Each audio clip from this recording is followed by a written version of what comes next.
Hey everyone, I'm going to make this short and sweet. It's Sunday. My back is killing me, and if I have anything to do with it, I am not getting out of this bed today. I plan on staying right here and reading Diavola. If that. I don't know what this is going to mean for the rest of the week, because I seriously right now can't hardly put one foot in front of the other. It's just shooting pains all up and down my back and all up and down my legs. It's miserable. This is an old injury that just flares up from time to time, but this is a bad one. So yeah, sorry.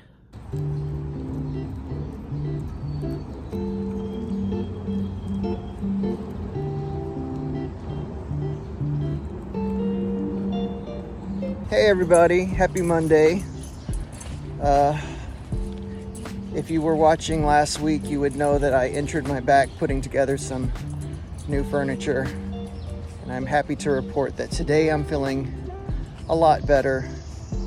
I didn't have as much difficulty getting out of bed and walking around and that whole thing. Obviously, I'm still not 100%, but I'm getting there. I finished reading Diavola yesterday, and that was a lot of fun.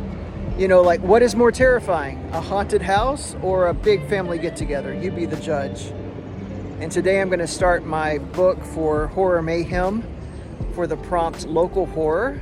I'm planning on reading Nestlings by Nat Cassidy. He's a local author and playwright here in New York, and the book is set in New York, so it's perfect. Hey everybody, happy Tuesday. I had a bit of a mishap this morning. I think, I'm still not positive. It's very confusing. But long story short, today is the publication day for Whoopi Goldberg's memoir, Bits and Pieces. And I was planning on buying a signed copy for my mother on Mother's Day. Because, you know, it's a book about Whoopi's mother, so I thought, oh, that would be a fun little gift to send my mom. So I Googled Whoopi Goldberg signed Bits and Pieces, New York, to see if any of the stores here had any copies in stock. And about 3 listings down, I saw that Whoopi Goldberg was doing a signing at the Barnes & Noble at 5th Avenue. And so I went and I purchased not 1, but 2 tickets. I get on the subway, I head on down to 5th Avenue, stand in line, then right as the doors are about to open, I open up my Eventbrite app, and there were no tickets to be found. I looked at my bank statement, I looked at my email, and finally I decided, I was like, well, I guess you don't have tickets to this. You might as well just go home. But I didn't go home. I went to McNally Jackson. They didn't have any copies of the book at all. So then I went to Union Square, and I looked at Barnes & Noble Union Square. They had no copies, signed or otherwise. I went to Strand. Same story. So I don't know what is up and why no one had the book in stock. It's very strange. But ultimately, I just wound up ordering a signed copy through Barnes & Noble's website, which is what I should have done in the first place. But I was hoping to have, you know, a book in hand that I could quickly ship and make sure that she got it in time. I went ahead and ordered flowers just to make sure she had something. Yeah, that was a mess. But that's not where our bookish adventures end for the day. Oh, no. What I'm about to tell you, if you have watched my channel for any amount of time, it might be quite a surprise to you. Honestly, I'm surprising myself. So I've had only one-star read this entire year since I started my channel, and that was Jamaican Kincaid's Among Flowers. Now, I pretty much wrote her off and said I was never going to read another book by her. I wanted nothing to do with her because in the book, she says some pretty awful things. For example, she couldn't learn the people's names that she was traveling with, so she just called them things like table, because that was the person who carried her table up a mountain. Okay, so that was a major turnoff. But then I saw that she was going to be at the New York Public Library along with the visual artist Kara Walker, who I am a huge fan of. And they've collaborated on this new book called An Encyclopedia of Gardening for Colored Children. and they're going to be interviewed by another author that I like, Hilton Owls. I'm going to go in with an open mind. I'm going to give Jamaica Kincaid the benefit of a doubt. I understand that she's written some really good fiction books. We'll find out, because again, I know very little about her other than the one book that I've read. So I'm going to be going to that event tonight.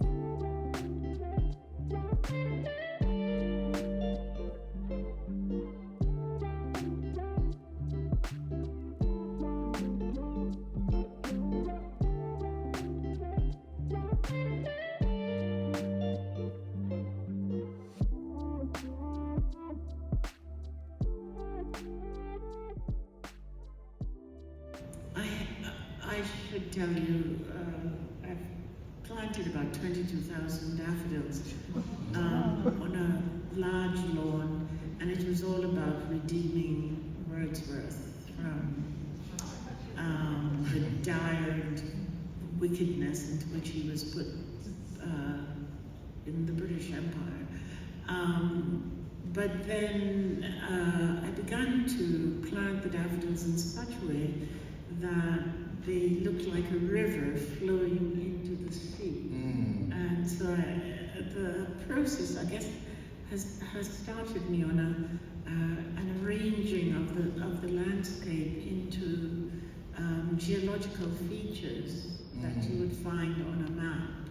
And I know that makes sense, since for my whole school life, the first thing we saw when we walked into our classroom every morning was a map of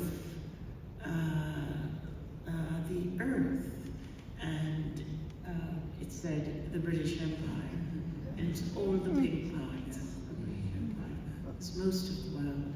There are only 3 places in the world that the British have never invaded. You can look it up, it's true. They've invaded every place in the world except for 3 places. I can't remember exactly.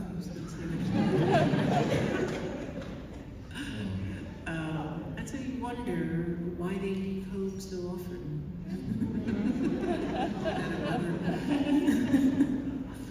Is it not a nice place? It's green and pleasant and lovely, as they're always talking about. So, we've had a lot of fun talking today, and people want to go home and have their nice white wine just before we leave. I think some of the questions really were answered during the talk. But this one is a question I wanted to ask, but a very brave person asked this. Any chance we might hope for another collaboration? When you were talking about your map, I was thinking about my little property, such as it is. The first thing that I didn't draw the map, but I've been naming the areas, because I feel like every place needs to have like a kind of like your book garden. I feel like I have the heights, and I have the bog, and I have the lower bog, and there's a field, and there's some other attributes that I feel like need sort of gravitas. yes. And they need an engraving with a map that shows the layout of the plains, maybe. Well, the thing is that, and you asked about what I've learned in the garden. I've come to understand the purpose of naming things is that, so when you say the bog, it's the way you understand something. It has a dark side to it, naming, because it's also a way of possessing. Oh, totally. And that's what I learned from this book, in particular, working on it. But I also learned the names of things. Yes, it's the way once you name something, you empty it of what it had before, and it begins again. So yeah, the bog, the different places, you put plants in it and you name it, or it will, a name for it will enter your imagination, and you'll start to work from there. I don't know if people who cook or sew have the same feeling, but when I'm working in the garden, I feel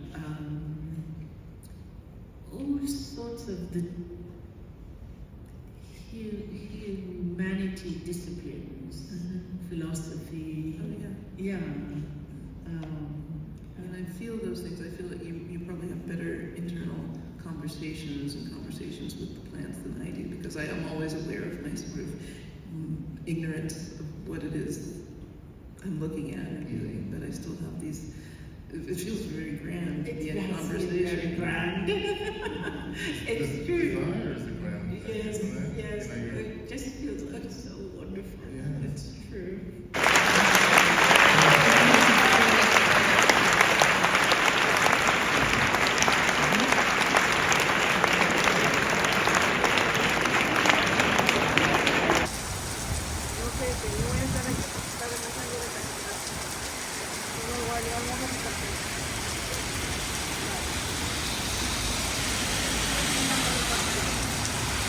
Hey everyone, happy hump day.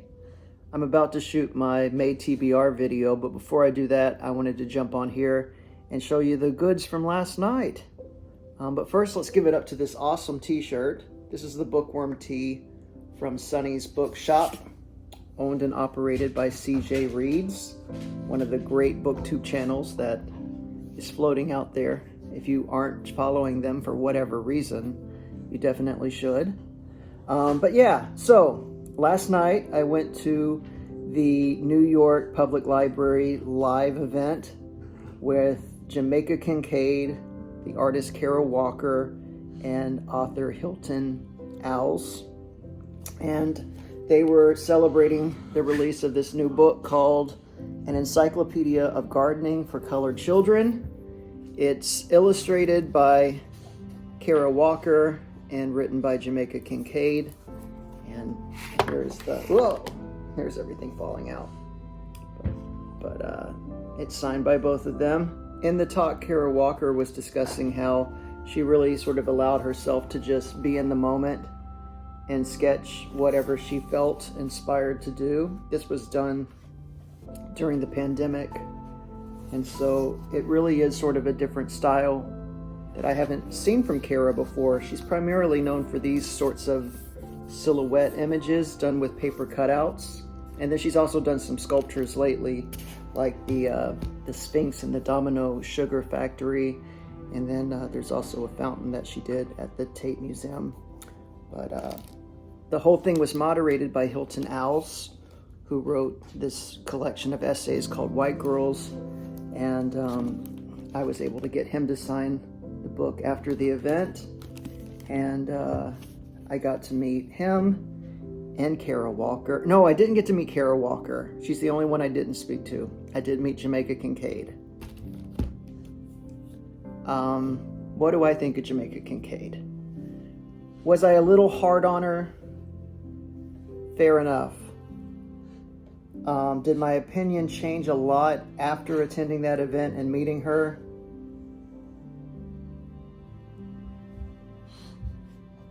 Does that answer it? Hi, Ace. Aw. So yeah, anyway, I'm about to jump on and do my May TBR video, and I'm participating in the Horror Mayhem event. So it's not a huge stack of books this month, but each one is following a prompt. The prompts are, what's the first one? Local horror, classic horror, contemporary horror, and movie horror. Not in that order. That's the order I remembered them in. All right, well, I better go shoot this video. I will talk soon. Okay, bye. Hey everyone, real quick update. First and foremost, my back is feeling so much better today. It's really been the first day where I can get around without being in just excruciating pain, so that's good. The other thing is I finished Nestlings by Nat Cassidy, and this was the perfect pick for my local horror. It could not get more New York than this book.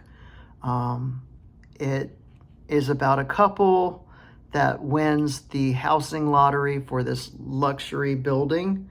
And so they think that they've hit the jackpot, but strange things are happening in the building. and what's up with those neighbors. And if it sounds like Rosemary's Baby, you're not wrong. It sort of is a mixture of Rosemary's Baby and Salem Lot. That's kind of how they have marketed this book, and I think that that is fair. So this was really, really fun, and I gave it 4 stars. I thought it was excellent. I am starting and probably going to finish Audition today.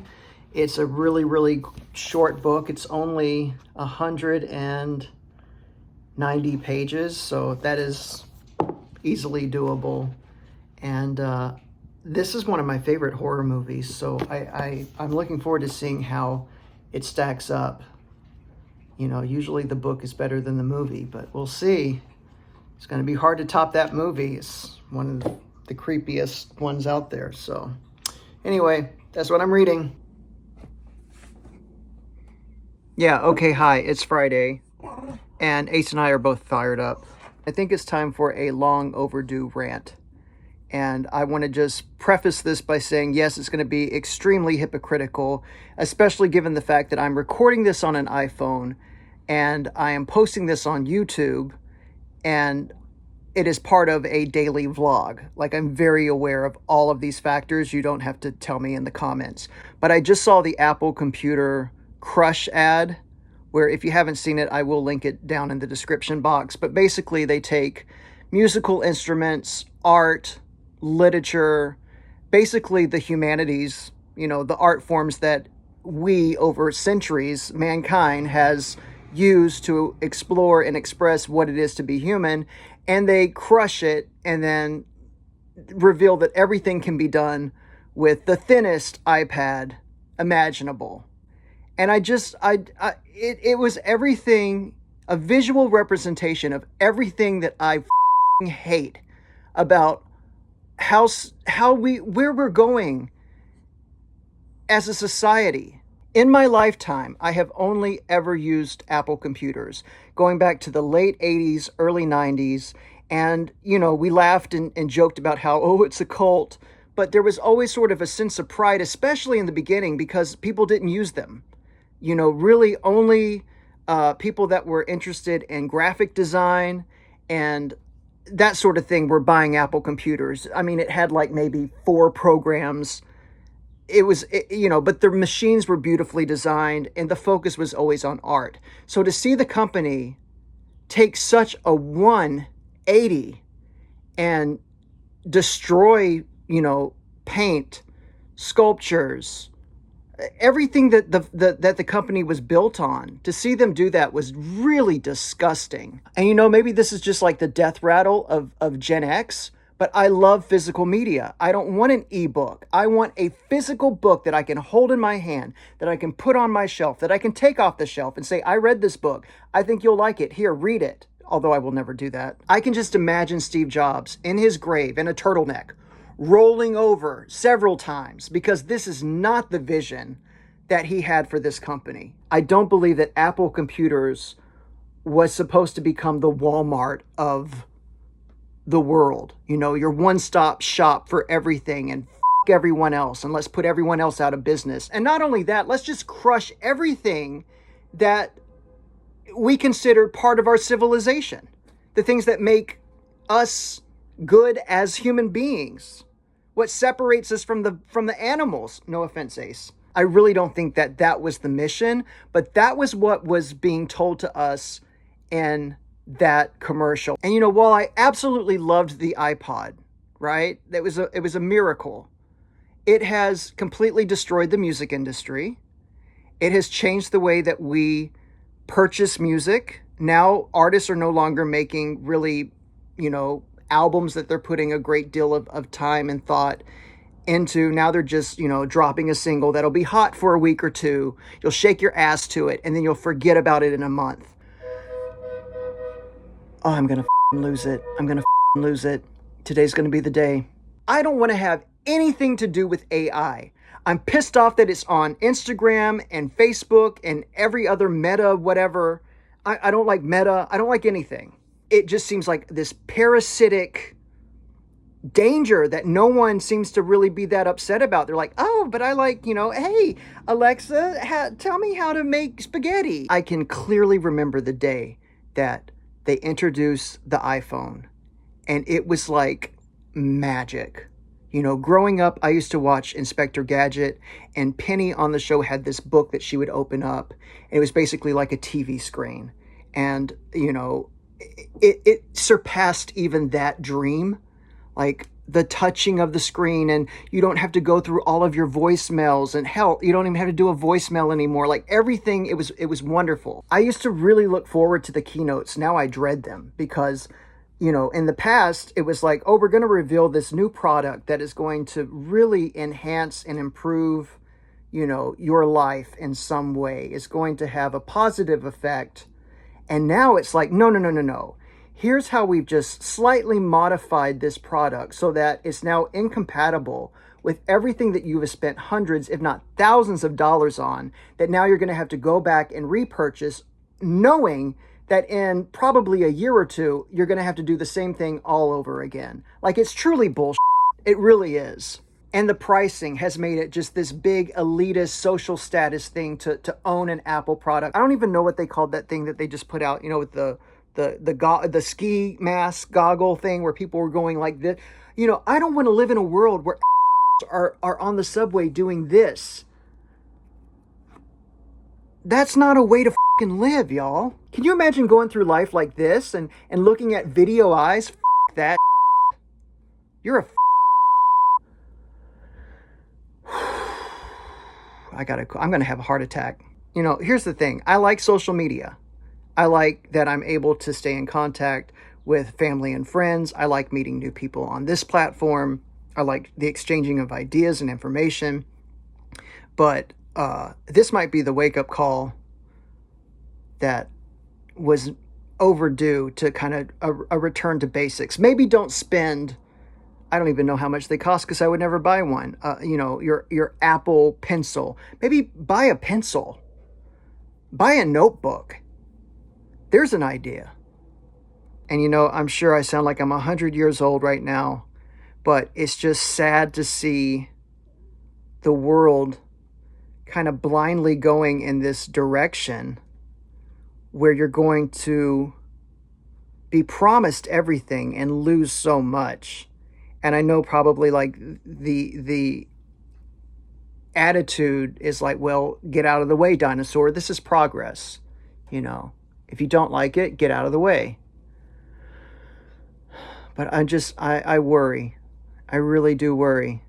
You know, yes, technology has made our lives convenient in so many ways, and yet it's also just made us sort of a slave to the workplace. You know, now you are expected to be on call 24/7 because you can jump on a Zoom call and you can return an email. And did you get that calendar invite? And da-da-da-da-da-da.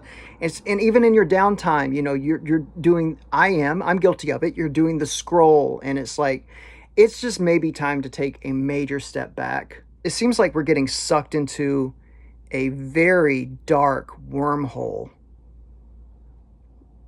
Like Neuromancer scary shit. But it's packaged so beautifully.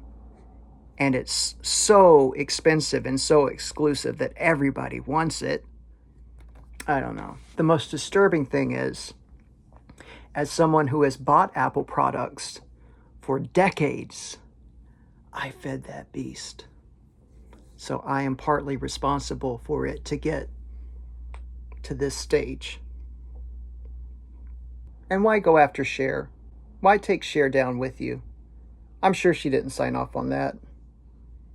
If she had her way, she would reverse the commercial and sing, "You fucking turn back time." Something like that. I would like to believe. Well, those are my thoughts on a Friday morning. But I really do sometimes just reminisce about the days before cell phones. And so many of you watching this probably have never known a world without cell phones or the internet, but I have. And, you know, yes, there's been many, many gains, but there's also been so much that we have lost. And it's just kind of a scary thought to think what else is going to be kind of thrown to the wayside. And, you know, don't be surprised when you were thrown to the wayside, because why pay a human being who takes so long to do their job when I can just get the thinnest iPad to do that job for me like that. Okay, I know that this morning I was in a terrible mood, but I just saw the Bambi Thug performance from Eurovision, and oh my God, what a performance! I think I have a new obsession. They're amazing. And how incredible that that performance came from Ireland, of all places. Wow. Hey, it's Saturday, and I am now completely invested in the Eurovision song competition. I signed up for Peacock just so I could watch the final today. It's supposed to be happening at 3 o'clock. But I saw the Bambi Thug performance and was pretty much blown away. And then I saw Croatia's performance. I was like, what is this? So I'm team Crown the Witch. So we'll see what happens. But it should be very entertaining. Hey everyone, happy Sunday. Sunday fun day. Spoiler alert, we did not crown the witch yesterday. Nope. Ireland came in, I want to say 6th place. And if you don't want to hear, cover your ears. The big winner was Switzerland. Almost every country gave their 12 points to Switzerland. And 2nd place went to, was it Croatia? I thought they might win because I mean, it was a silly song, but it was very, very catchy. And then 3rd place went to Ukraine. Oh, the big news is I started reading My Best Friend's Exorcism. This was not on my TBR, but I finished Audition really, really quickly. And so I figured I would sneak this one in over the weekend. It's a lot of fun. I've never read any Grady Hendrix before. I'm not too terribly far in, as you can see, but the girls have gone on a kind of a sleepover situation where one of them decides they want to try an experimental drug, and let's just say that their trip did not go too well, and strange things are beginning to happen. All right, well, for better or worse, that was our week. Thank you for sticking around if you're still watching. I know things were slow going, but hopefully things will pick up soon. Be sure to check out the description box in the video. I'm going to be putting some links under recommended viewing. Drop a comment. Let me know how your week is going. If you haven't subscribed already, feed that algorithm. Hit the like button. Help me get the channel out there. And as always, happy reading, and I will see you real soon.